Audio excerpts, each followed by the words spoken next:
like, I'm blushing now. Stop it. My shirt. It's not that good.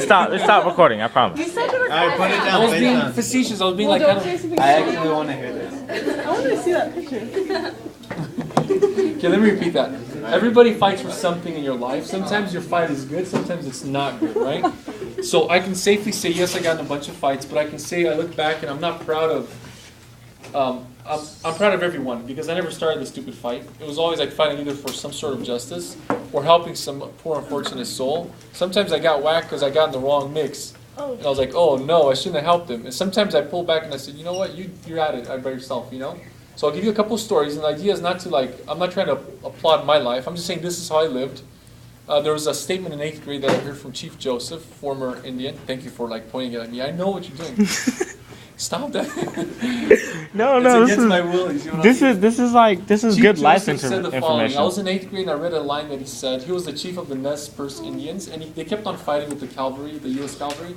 He got tired of fighting, and he lost a lot of people and lost a lot of family members, and his clan was decreasing. He got to a point where he said, you know what, I will fight no more forever. And I was like, wow, that's a crazy thought. To fight no more physically, like to shoot guns and arrows and stuff like that, forever. He was done fighting for a cause that was much bigger than. He couldn't fight the whole U.S. military. He realized that. So he made his conscious decision to say it's not worth fighting this, right?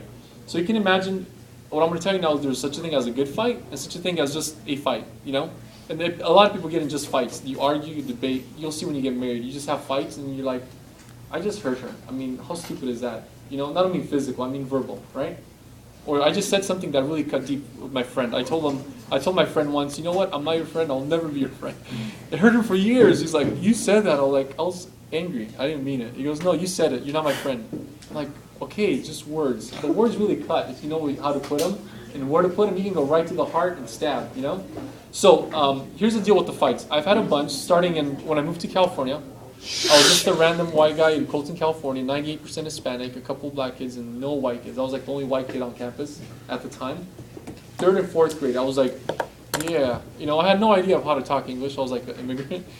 And they're like, I was a little anomaly. I was white, and I came from Europe, and I'm Romanian. And they're like, ooh, let's pick on this guy. So a lot of people poke me to see how I react. And I fought one, I beat one up, and I was like, yeah. I wrestled him. I didn't fight him. I just wrestled the guy, and I threw him in the bushes. And the next day they asked me, wait, what happened? I go, I put head in little trees, you know, because I knew bushes were little trees. I didn't know how to say bushes. I go, I put head in little trees. And they're like, oh, little trees, huh? And I became the little tree guy. But anyways, at one point I'm walking home, 4th grade. 5th graders were like monsters compared to 4th graders. You know that in 1 year in elementary school is like big. So one of my friends is getting like hammered, you know. And I was like, oh no. And I'm like, hey, leave him alone. I knew how to say that. All I remember is an uppercut to the nose, like plop. I was like, crap. I got too close and I said too much, you know. It was Colton and they're going to fight. And I was like, okay, so I went home and I was like, that was not good. I got an uppercut. It wasn't my fight. I wasn't going to continue it. I just wanted my friend to be left alone. Later I found out that my friend was the jerk that deserved the beating. But anyways. So, and then as you move on through life, junior high, you know, with all the stupid fights. And then in junior high, I got this phrase like, I'm a lover, I'm not a fighter. And I was like, you know. That didn't work. It didn't go anywhere. So I had to fight. I won't go about the details, but you get to a point where you realize that you cannot be a lover and not be a fighter. You're going to fight for what you love.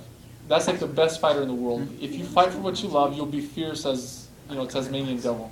Nobody can really stop you. So I got to 12th, 11th, 12th grade, and I'm with my friend. He's a really cool guy. He's a wrestler. He looks like James Dean. He's really nice. He's from Romania, immigrant. Now, at one point, we get surrounded by had nothing with Asians, but it happened to be a group of Asians. So we're at North Parking Lot in Redlands. I'm driving my friends. There's 5 of them. They're all Mexican except this one guy who's Romanian and me. And we're in the car, and I see the fence being locked or pushed, closed, right? And I'm like, okay. So I'm moving my car slowly. There's a bunch of guys that are just closing the fence on us. There's nobody but us in the parking lot. I'm like, I know where this is going, and I know I'm driving the car, and they're not. I'm definitely going to win, but obviously I'm not going to hit anybody with the car. So I just circled the parking lot. They're chasing us. I'm like, what the heck? These stupid guys are chasing us with a car. So I'm like driving my car. I'm like, what do they want? I realized they wanted my friend out. They're going to jump him. But they came to jump him when there's 5 of us watching, and that's not going to happen. So I finally, I told them, you know, relax, take it easy. So I drive my car out. They finally give up chasing the car because the car's faster. If you've ever been to Redlands, you can see it off the 10th freeway. There's a big parking lot there. There's a stadium and there's a parking lot. Huge fence. So anyways, they opened the gate and they kind of like flagged me out. I'm like, okay, so I go out really slowly looking at them like, what's your problem, you know?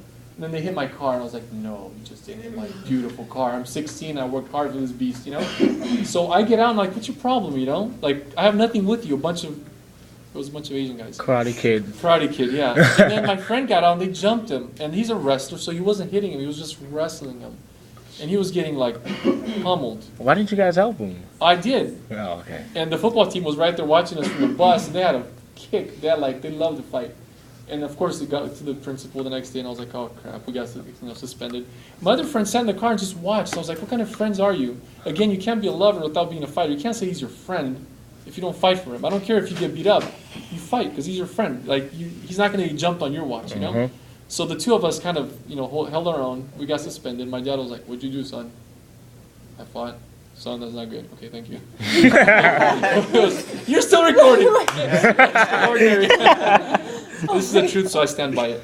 And later on, there was times in high school when I would go to different stores and people would cut in line, and I was like, dude, don't cut in line. I was the bigger guy. There were little kids that couldn't stand up to these bullies, you know? So big old bullies cutting in line. I had to find another guy because he was cutting in front of little kids.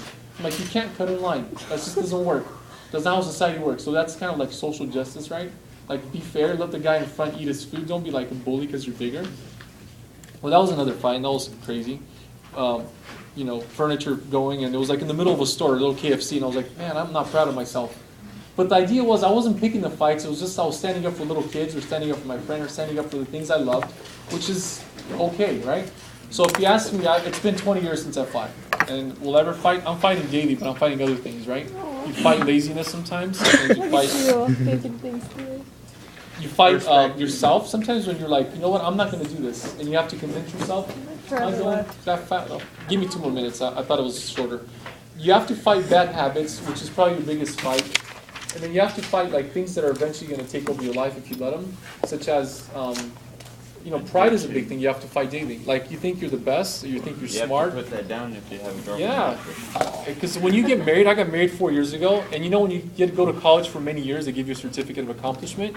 When you get married the first day, they're like, you're accomplished, your certificate of marriage, and you're like, I have no idea what I'm doing, And you're all prideful, life is good, you're smart, she's just a girl, you know everything.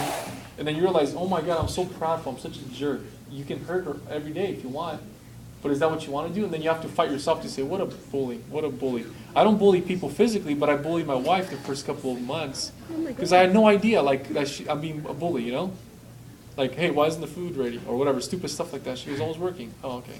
Yeah, working, So you get to a point where you have to fight yourself more than others. And I think the best warrior, in my opinion, is a person who can contain himself or herself. Because if you can defend or defeat yourself, the very crap that comes from within, then you're in control of yourself. You can actually control yourself in any circumstance outside of yourself. Most people, most families, most societies crumble from within. So if you see somebody that's gone crazy, it's because their internals, they couldn't control their insides.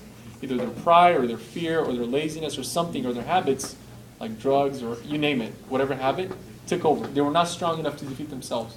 So if you ask me what to fight, I go, you know what? I for one love life, and I love my family, and I love a lot of things, including America, including my students, and I will fight for any of you guys. If I'm on the street, you guys get jumped, I'll get jumped with you, And I'm serious. I will not let somebody that I respect and love go down. I'll go down with them. And I think that makes the best fighter a good lover, If that makes sense. Lover in the right sense, not anymore. And that's why you're so good. Clap. No, America.